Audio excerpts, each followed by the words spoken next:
This is it. It all comes down to this. 3 seconds on the clock.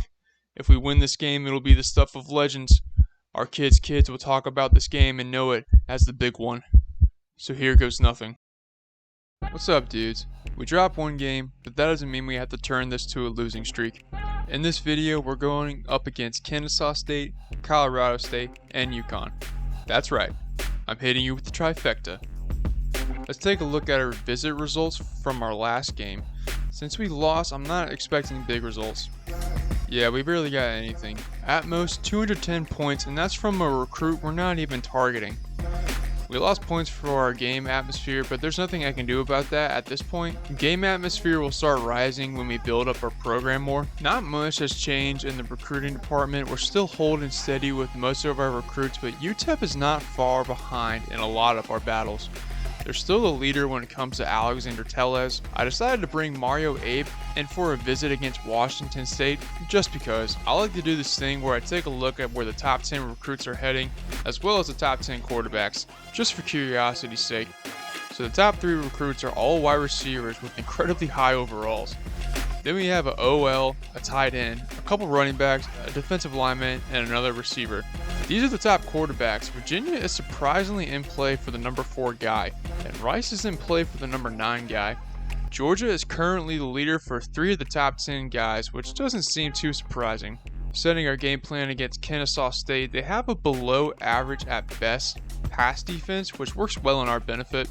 But the bad news is they're top 20 in rushing yards, and we have been terrible at stopping the run so far. So that'll be our focus this week. Oh wait, actually our run defense has been slightly better than our pass defense, but that's not really saying much. Nothing to change in our depth chart or game plan, so let's hop into the game. We have another crop of important recruits coming to this game, so let's get this dub and so we can impress them. We get the ball first, and I said in my last video that I was going to start trusting my running backs more, but we get stuffed on the first play for no gain. I go back to the run and we get a little gain. We go 3 and out and have to punt though. Kennesaw State begins by cracking off back-to-back designed quarterback runs for big gains. And I'm like, oh god, they got a running quarterback. Like, just look at his speed. Can't really throw the ball that well, but it's no wonder they have a top 20 rushing attack. We get a stop before too long. We build a solid drive thanks to some actually decent running plays. We can't convert in the red zone, but we do get the field goal to go up 3-0. We force a 3 and out and get the ball right back. Daniel Finch links up with Cole Hare to get a huge 3rd down play. I swear, anytime there's a big gain off a passing play, it's always the Cole Hare. I don't know what it is. We give up a sack the next play and we're soon faced with a 3rd and long. We can't convert, so we're looking at a 50-yard field goal attempt. I try against my better judgment and our kicker can't connect. We exchange a few quick drives and it's the second quarter now. We have the ball and we seem to be building a nice drive before we get sacked on a screenplay. Not sure how that happens, but it's 3rd and long again and we can't convert. We stop Kennesaw State real quick and we get the ball right back. This time we're able to convert on a 3rd and long, and now we find ourselves in the red zone again with just under 2 minutes in the first half. Daniel Finch hits Skylar Jones on a slant play for a touchdown 12 yards out. Finch is now 15-24 with 193 yards and a score. It's 10-0 going into halftime. We exchange some quick possessions to begin the half, but a solid punt boxes Kennesaw State inside their own 5. I send a blitz and we sack their quarterback in the end zone for a safety. Hayden Webb with the monster play, so now we get the ball back. This could be an opportunity to run away with the game if we can score, but we go 3 and out instead. A big time sack from who else but Nicholas Larkin forces Kennesaw State into a 3rd and long situation, but they manage to get a big time gain. We get a stop on 3rd down, but they get a huge conversion on 4th down. I would love to keep this game a shutout, but another huge game puts that in jeopardy. Kennesaw State on the 1 now, and they get in the end zone with a little tush push. It's now 12-7 with under 2 minutes in the 3rd. We have the ball and another sack forces us into a 3rd and long. I don't get it, man. They send the safeties on a blitz, so we should have had somebody open downfield. We don't convert, so Kennesaw State gets the ball back to open the 4th quarter. We have potential to get the ball back after a crucial tackle for a loss to force a 3rd and long, but Kennesaw State devastates us with a 30-yard completion. I don't get how they slipped that one by us, but the very next play, our linebacker jumps a drag route to get an interception. Anthony Tran with a big play. I gotta pay Anthony back and get us a score here. I make a risky call on 3rd and 1 and give it to our running back, and luckily they convert to keep the drive alive. We're in the red zone now, 3rd and goal. I call a little slant route and Daniel Finch connects with Justin Gunter. Gunter isn't a name I've heard too much from this year, but he's coming through when it matters.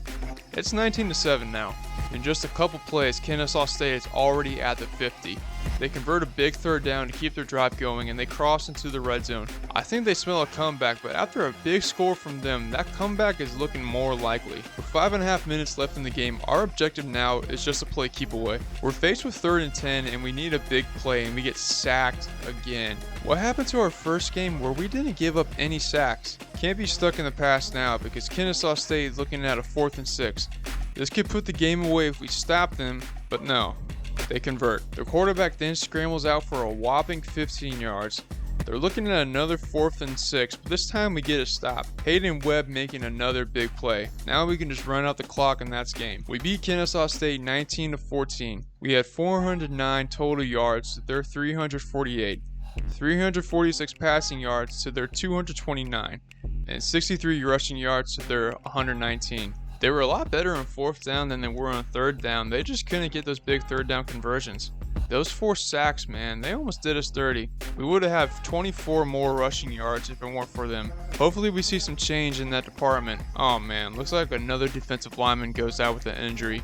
This time a lot more serious. He's likely done for the season. At least we get Middleton back though. We have 0-4 Colorado State up next. Let's check and see how those recruit visits went. They went a lot better this time, 380 points apiece. Looks like we're in the leader for all these battles. Daniel Finch still in the running for Heisman. Negative 15 rushing yards is only blemish, and he's still holding steady in his statistical categories. Let's hop into recruiting. Looks like none of our targets are planning on committing. Hopefully that changes in the coming weeks. Looks like we're tied with UTEP for Lucas Chester after he just had a visit with them. He's coming to see us this week, so we'll have a chance to separate ourselves. For a practice focus, Colorado State runs an air raid, pass-heavy offense, so we're obviously going to focus on stopping the passing attack. And for offense, we're going to air it out too. This could end up being a high-scoring game. Damn, we're 20-point favorites. I know they're winless, but they can't be that bad, can they? Well, I mean, they do only score 10 points a game, so there's that. We'll try for a 20-point win, but I won't promise anything. We lose the coin toss, and Colorado State wants the ball first.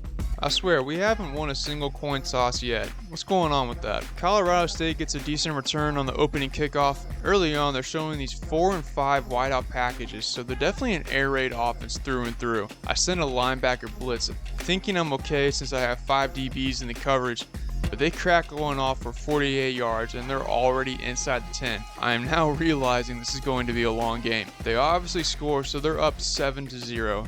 I start off with a run and get 8 yards, so maybe the scouting report was right. Our run game might work today. I try to incorporate some option plays because we have so many in our playbook, but that gets blown up. But then Cole Hare makes a man miss and takes off for a 30-yard score. There he is again with another huge touchdown play. I learned my lesson after the last drive. I'm going to keep my safeties deep for the rest of the game, so we always have that last line of defense. But I don't think I have to this drive because Nicholas Larkin, who else, gets a strip sack and we recover on the 20. We easily get the ball to the 1, but I'm left with the choice on 4th and goal.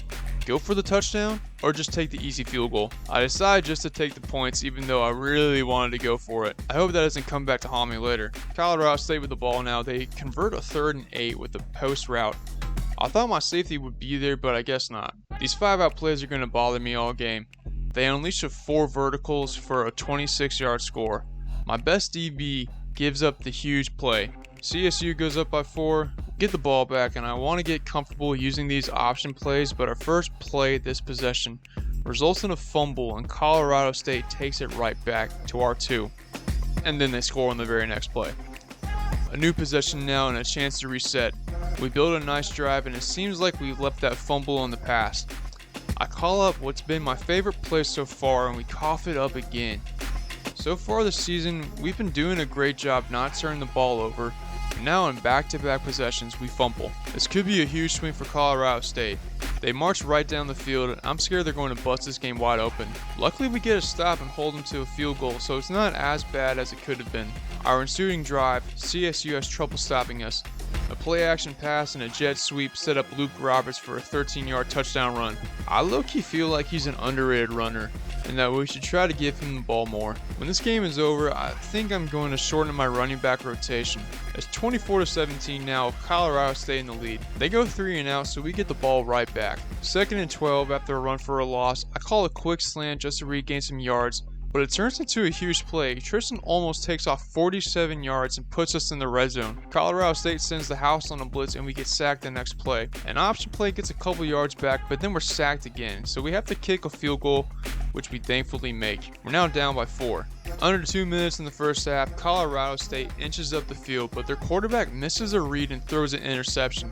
We get the ball inside their 50. This is a big opportunity for us if we can score here because we also get the ball first in the second half. We have to settle for a field goal after failing to convert, but our kicker misses it, so we fail to get any points before the half. Under a minute now, and Colorado State has a chance to widen the lead. Thankfully, they go 3 and out, which takes us to halftime. First play of the half, we take an option play for 16 yards. I try to see how far my run game will take me, calling 3 in a row, but we get stopped on 3rd and 1.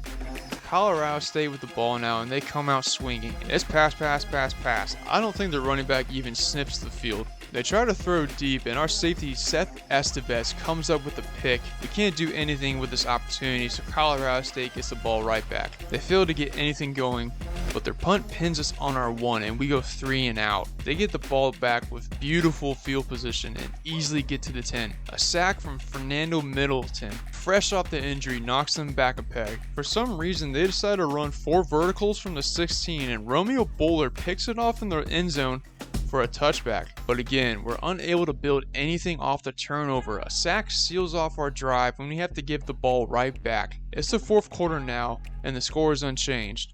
I've been doing a pretty good job of not calling the blitzes this game, but I call one just to shake things up, and they get a 13-yard gain. Then the worst thing that could happen at this point happens. They throw up a 68-yard touchdown pass to go up by 11. I don't even want to look at which one of my DBs gave up that play.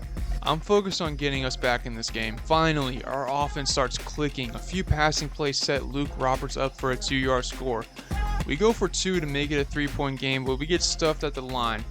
So it's now 31-26. We exchange a few 3 and outs, but we get the ball back with just over 4 minutes in the game. I decide something needs to change. I turn off the CPU managed clock and change our offensive pace to up-tempo to try to kickstart our offense. We get sacked and go 3 and out. But then our defense comes through by holding Colorado State to a quick possession. We get the ball back with under a minute to go. This is it, our last possession. We're down 5 and we need a touchdown. I call a short pass and we get 9. We call a timeout and we have 1 left. We get another 9 yards and our receiver gets out of bounds. We get another completion for 12 yards, but we have to use our last timeout. I call this flood play, so if we get a completion, our receiver should easily be able to get out of bounds. It works to perfection. We get 18 yards and a stop clock. 33 seconds left. 3 straight incompletions face us with a 4th and 10 and 21 seconds on the clock. Daniel Finch connects with Skylar Jones for 12 yards. We're inside the 15. 16 seconds left. Finch hits Riddle on an outside slant for 7 yards and to stop the clock. An incompletion sets up 3rd down and 3 seconds left. I call my play. It has to be quick slants. This is it. It all comes down to this. 3 seconds on the clock. If we win this game, it'll be the stuff of legends. Our kids' will talk about this game and know it as the big one. So here goes nothing. And we did it! We scored! Oh my god, I can't believe it. Daniel Finch, you're the GOAT! Oh my god, Daniel Finch and Tristan almost come up huge and we get the last second buzzer beater finish. That was crazy. We had 555 total yards to their 374. 464 passing yards to their 307. And we actually outran our opponent this game. Bro, look at this probability chart. Colorado State had virtually a 99% chance to win this game with 26 seconds left. Daniel Finch had 65 passing attempts. As expected, all this game was played in the air. Dude, I'm on such a high right now. Oh man, Tristan almost must have gotten injured that final play. He'll be out for 1 week. He really left it all out on the field there. So no surprise here, that game was a certified classic with a bronze ranking. It actually ranks ahead of our Boise State win. That's interesting. Oh hey, look at this. Looks like we got some commitments. Let's go. Let's go to the signing ceremonies and see where they're going. We got junior college tight end Corey Black, cornerback Curtis Jacobson, safety Isaac Paz, and running back Ivan Waters. So we just got our first crop of recruits. This is awesome. Now I know getting 1 and 2 star recruits isn't that exciting, but at this point in the rebuild, we gotta be happy with whatever we can get. Maybe if we finished out the season strong, then next year we could probably start getting looks from 3 and 4 star recruits. Looks like the number 1 quarterback commits to Georgia, and Daniel Finch is still 4th in Heisman voting. National rankings now, Alabama drops a spot after losing to number 1 Georgia. Iowa jumps up 4 spots to number 6. Washington State, who we play later in the season, is now number 15. UCLA drops 7 spots. Tulane, Texas Tech, and Washington all jump into the top 25. NC State drops 9 spots. And Oregon State, who we also play later in the season, breaks into the top 25 at number 24. We jump up 10 spots to number 71, so I've reached that goal I've set for myself. Now I just gotta try to maintain or better this ranking. Not much has changed recruiting wise other than our commits. We now have the lead for Alexander Tellez thanks to our successful visit. I'm going to keep the pressure up and increase his NIL a little bit. Mississippi State has closed the gap for Rogelio Hurley, so I'll increase his NIL as well. I decided since no one is going after Chance Middleton, and we already have such a huge lead, that I'm just going to go ahead and offer him a scholarship. It should be an easy get, and I'm sure the depth will be nice. For a practice focus, UConn has a really good pass defense, so I'm going to have to trust my running game again. And they have a decent passing attack, so we'll focus on preventing the long ball. I'll unfortunately have to bench Tristan Olmos for a game so he can recover from an injury, but hopefully that means true freshman Owen McGee has a chance to shine. And like I said earlier, I'm going to shorten my running back rotation to just my 3 best guys. Yeah, those last 2 guys weren't even contributing really, they weren't getting touches, so there's no point in really keeping them in the rotation. Maybe this will allow my top 3 guys to get into some sort of rhythm. Alright, let's hop into the game. UConn is a 1.5 point favorite. This is our first away game, so we get to pick the coin toss. I call heads and we actually win. I deferred to second half so UConn would get the ball first. They march down the field and score a little too easily. I thought I would have had this play covered, but I guess the game didn't see it that way, so they're up 7-0. Our first drive, we have a couple good runs, so I tried calling some play action only to get sacked, which kills our drive. UConn then fumbles their next possession and we get a decent return to put us into good field position, but as luck would have it, we fumbled 2 plays later. Ulysses Marsh coughs it up, and I'm pretty sure he had a fumble last game too. UConn puts together another nice drive and it ends with a score. We're looking at a 14-0 deficit going into the second quarter. My run game honestly isn't playing that bad so far. We get some decent runs as we build a solid drive and cap it off with a 1-yard touchdown run from Isaac Bird. I hope we can maintain this play for the rest of the game. UConn is really getting whatever they want so far. They're only needing a play or 2 to get first downs. They're in the red zone again, and just when it looks like they're about to score again, our linebacker Edgar Stanley jumps the RPO and comes up with a timely interception. While I am happy about it, I don't like that we need turnovers to get stops on defense. A big time reception from Justin Gunter flips the field and we're within scoring range with about 3 minutes to go in the half. Daniel Finch only has 1 incompletion right now with 130 yards. He's shaping up to have another big game. I spoke a little too soon because we have to kick a field goal after 2 straight incompletions. It's 10-14 now, UConn with the ball, and Anthony Tran forces a fumble on their first play of the drive. We have the ball in the 25, we have to make it count. I call a short pass, and Finch connects with Skylar Jones for a 21-yard score. That's his 5th receiving touchdown of the year. It's now 17-14 heading into the half. We get the ball first to start off the second half, and we come out swinging. A 30-yard reception from Cole Hare flips the field. We're in the red zone after a successful screen pass, but UConn holds us to a field goal. A couple drives later, we have a golden opportunity to make a stop on defense, but UConn converts a 3rd and long. That sets them up for a short running touchdown to put them up by 1.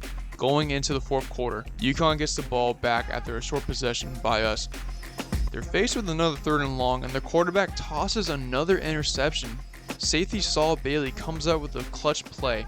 You know, as bad as our defense has been, we do force a lot of turnovers. We're finally able to turn that interception into a score thanks to a 7-yard run from Luke Roberts. I'm prompted to go for 2, but after our pass conversions failing, I elect to just go for an extra point.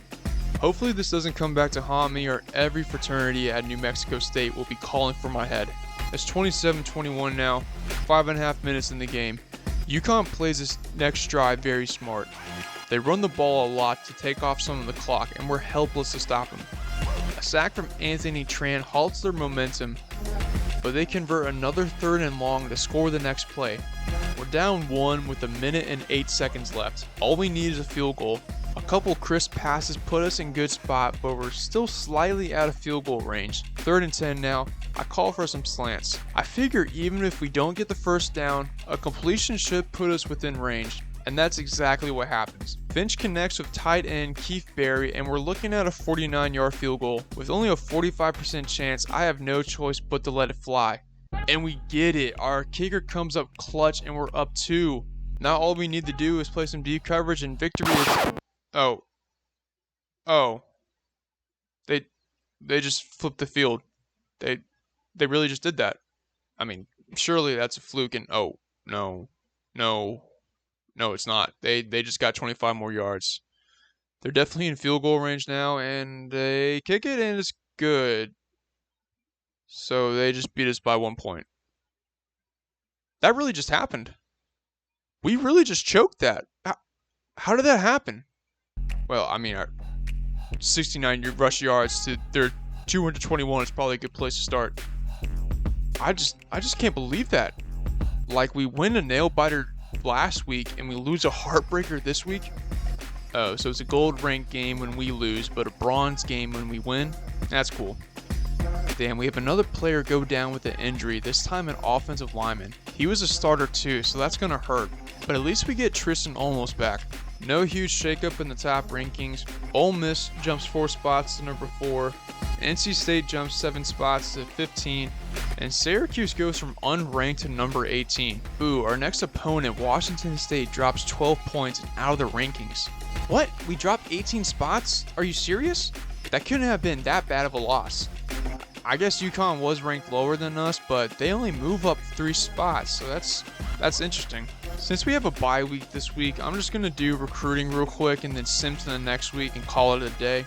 Hopefully we get some commits so that we can end on a high note. We have one target, Landon O, thinking about committing soon, so we'll definitely have to prioritize him this week. I offered running back Carlos Connor another $200K in NIL since UTEP is on our heels. Same goes for linebacker Brody McGuire. UTEP is knocking at the door. Other than that, recruiting is unchanged, so let's head to the next week.